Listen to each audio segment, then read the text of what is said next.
Hello friends, welcome to Srirani's kitchen. ఇవాళ మన కిచెన్లో మటన్ బిర్యానీ రెసిపీ చూపించబోతున్నానండి. మంచి స్పైసీగా రెస్టారెంట్లో ఉండే టేస్ట్లో విధంగా చాలా చక్కగా కుదిరింది. మటన్ పీస్ చాలా సాఫ్ట్గా జ్యూసీగా ఉంటుంది. ఒకసారి ఇలా ట్రై చేయండి. ఈ మటన్ బిర్యానీ కోసం 1/2 kg మటన్ తీసుకున్నాను. ఈ మటన్లోనే 1 కప్పు పెరుగు వేసుకోవాలి. ఆ తర్వాత 2 స్పూన్స్ కారం, 1 స్పూన్ సాల్ట్ వేసుకోవాలి. 1 spoon mutton masala, 1 spoon biryani masala వేసుకోవాలి. ఈ మసాలా పొడిలన్నీ కలుపుకొని 1 అవర్ రెస్ట్ ఇవ్వాలి. బిర్యానీ కోసం మసాలా పొడి తయారు చేసుకోవాలి. 2 స్పూన్స్ ధనియాలు, 1 స్పూన్ సోంపు, 1 స్పూన్ జీలకర్ర వేసి లో ఫ్లేమ్లో ఫ్రై చేయాలి. ఈ మసాలా చల్లారిన తర్వాత పొడి చేసుకొని ప్రక్కన ఉంచాలి. ఇప్పుడు కుక్కర్లో 1 టేబుల్ స్పూన్ ఆయిల్ వేసుకొని బిర్యానీ ఆకు, మసాలా దినుసులు వేయాలి. ఈ మసాలా ఫ్రై అయిన తర్వాత కలిపి ఉంచుకున్న మటన్ వేసుకోవాలి. ఇప్పుడు ఇందులో అల్లం వెల్లుల్లి పేస్ట్, పసుపు వేసి ఫ్రై చేయాలి. ఇప్పుడు ముందుగా మిక్సీ పట్టుకున్న మసాలా పొడి వేసుకోవాలి. కర్రీ నుండి ఆయిల్ సపరేట్ అయ్యేంత వరకు ఫ్రై చేసి వాటర్ వేసుకోవాలి.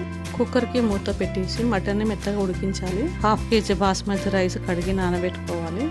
ఇప్పుడు బ్రౌన్ ఆనియన్స్ కోసం ప్యాన్లో ఆయిల్ వేసుకొని సన్నగా తరిగిన ఉల్లిపాయ ముక్కలు వేసి లో ఫ్లేమ్లో ఫ్రై చేయాలి. ఇప్పుడు బ్రౌన్ ఆనియన్స్ ప్లేట్లో తీసుకోండి.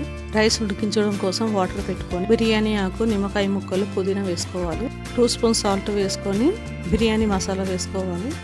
ఇప్పుడు నానబెట్టుకున్న బాస్మతి రైస్ వేసుకొని మీడియం ఫ్లేమ్లో అన్నాన్ని ఉడికించాలి.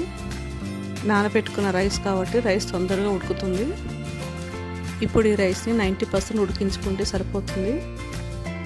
బిర్యానీ కోసం వేరొక గిన్నెలో కొద్దిగా ఆయిల్, మటన్ గ్రేవీ వేసుకోవాలి.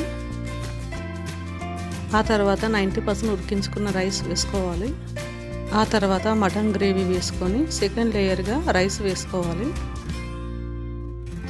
చివరిగా మిగిలిన మటన్ పీసెస్ గ్రేవీ వేసుకొని మిగిలిన రైస్ని ఇంకో లేయర్గా వేసుకోవాలి. పుదీనా వేసుకొని బ్రౌన్ ఆనియన్స్ వేయించుకున్న తర్వాత వచ్చిన ఆయిల్ని వేసుకోవాలి. ఆ తర్వాత బ్రౌన్ ఆనియన్స్ వేసుకోవాలి.